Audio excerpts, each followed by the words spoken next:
Christian network நேயர்கள் அனைவரையும் ஆண்டவராக இயேசு கிறிஸ்துவின் நாமத்தில் வாழ்த்துகிறோம்.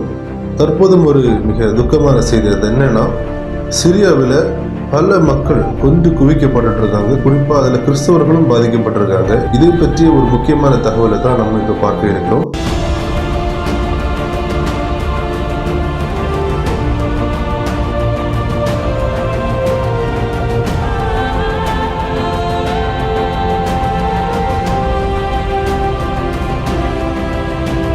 சிரியாவில் 2024ஆம் ஆண்டு டிசம்பர்ல பழைய அரசாங்கம், அதாவது பஷர் அல் அசத் தலைமையிலான அரசாங்கம் கவிழ்க்கப்படுது. அது எப்படின்னா, HTS என்ற ஒரு குழு, இவங்க ரொம்ப நாளாவே அந்த நாட்டுக்குள்ள இருந்து ஃபைட் பண்ணிட்டு இருக்காங்க.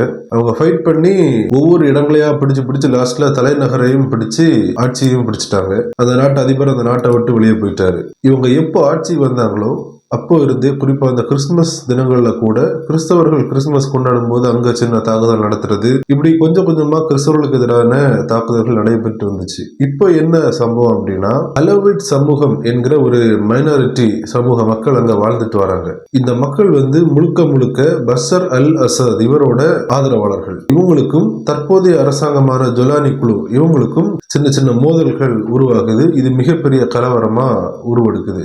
அப்ப என்ன பண்றாங்கன்னா, இந்த HTS குழு ஒவ்வொரு வீடுகளுக்கும் போய் கண்மூடித்தனமா தாக்குதல் நடத்துறாங்க. அது என்னன்னா, வீட்டுக்குள்ள போறது, கண்ணில் யாரெல்லாம் படுறாங்களோ எல்லாரையும் சுட்டு கொள்றது. இந்த மாதிரியான கொடூர சம்பவங்கள் தான் தற்போது அங்க நடைபெற்று வருது. ஒரு ரிப்போர்ட் என்ன சொல்லுதுன்னா, 7000 மக்கள் இறந்துட்டாங்க அப்படின்னு சொல்லுது. ஒரு ரிப்போர்ட் என்ன சொல்லுதுன்னா, 1300 பேர் 3 நாள்ல இறந்துருக்கிறாங்க. இப்படி ஒவ்வொரு ரிப்போர்ட்டுமே ஒவ்வொன்று சொல்லுது. ஆனா மேஜரா எல்லாரும் என்ன சொல்றாங்க அப்படின்னா, ஆயிரக்கணக்கான மக்கள் இறந்துட்டாங்க. ஆனா இவங்க கணக்குல காண்பிக்கிறது ரொம்ப குறைவான மக்கள். அங்க உள்ள தெருக்கள் எல்லாமே பார்த்தா பிண குவியல்கள் தான் மொத்தமா இருக்குது. இந்த அளவிலான கொடூர தாக்குதல் தற்போது சிரியால போயிட்டு இருக்கு.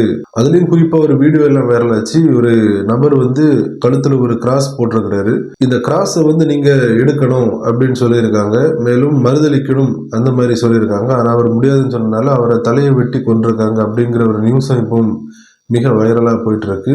அதே மாதிரி ஒரு பெண்மணிகிட்ட ஒரு பேட்டி எடுக்கும் போது அவங்க சொல்றாங்க, என்னுடைய ஃபேமிலி, என்னோட அம்மா, என்னோட அங்கிள் எல்லாருமே ரொம்ப அப்பாவிகள். அவங்களுக்கு என்ன ஆச்சுன்னே தெரியல. ரொம்ப அழுதுட்டே ஒரு பேட்டி கொடுக்கறாங்க. அதை பார்க்கும்போதே தெரியுது அவர்கள் ஒருவேளை கொலை செய்யப்பட்டிருக்கலாம் என்றும் தெரிய வருது. மேலும் இன்னொரு சகோதரரும் ஒரு வீடியோ வெளியிட்டு இருந்தாரு. அது என்னன்னா, நான் எங்க வீட்டுல எங்க அம்மா 2 சகோதரிகளோட இருக்கேன்.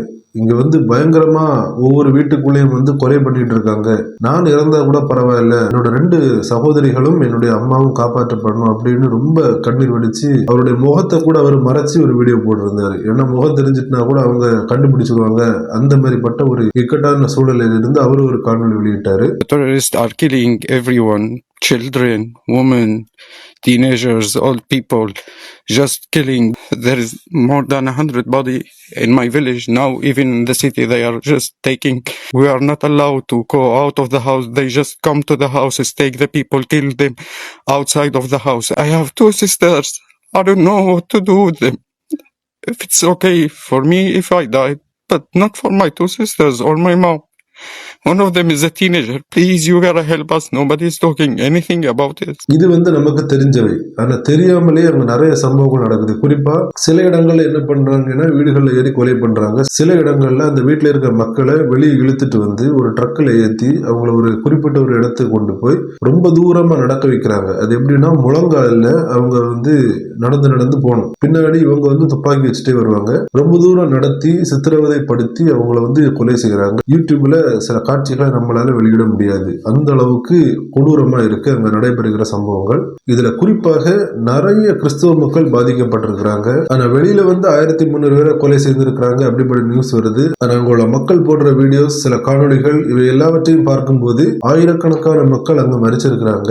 தெருக்கொள்ள எல்லாம் பிணங்கள் தான் இருக்கு. சில வீடுகளுக்குள்ள போய் சில குரூப் அங்குள்ள மக்களை அடிக்கிறாங்க. ஆனா அந்த வீடியோஸ்ல எல்லாம் என்ன டைட்டில் வருதுன்னா, இது கிறிஸ்தவர்களுக்கு வீடையும் குறிவைத்து பயங்கரமான தாக்குதல்கள் நடத்துறாங்க. அப்படிப்பட்ட செய்திகள் எல்லாம் வருது. இந்த சமயத்துல கிறிஸ்தவர்களாகிய நாம் கண்டிப்பா சிறிய மக்களுக்காக ஜெபிக்க வேண்டும். நம்ம 3 வேளை ஆகாரம் எல்லாம் சாப்பிட்டு நல்ல நிம்மதியா இருக்கிறோம். ஆனா அங்க உள்ள கிறிஸ்தவர்களோ அங்க உள்ள மக்களோ அப்படி அல்ல, ரொம்ப ஒரு இக்கட்டான சூழ்நிலையில இருக்காங்க. இந்த HTS என்ற குழு முன்னாடி ISIS தீவிரவாத இயக்கத்தோட சேர்ந்து லிங்க் ஆகி இருந்த ஒரு குரூப். இப்ப அப்படி இல்லைன்னு சொல்றாங்க. ஆனாலும் அவர்களுடைய எல்லா நடவடிக்கைகளும் பார்க்கும்போது இது ஒரு பயங்கரவாத கும்பல், ஒரு பயங்கரவாத குரூப் அப்படிதான் தெரியுது. இந்த நேரத்திலையும் சிரியாவில் சிக்கி தவிக்கிற கிறிஸ்தவர்களுக்காக நம்ம ஜெபிக்க வேண்டும்.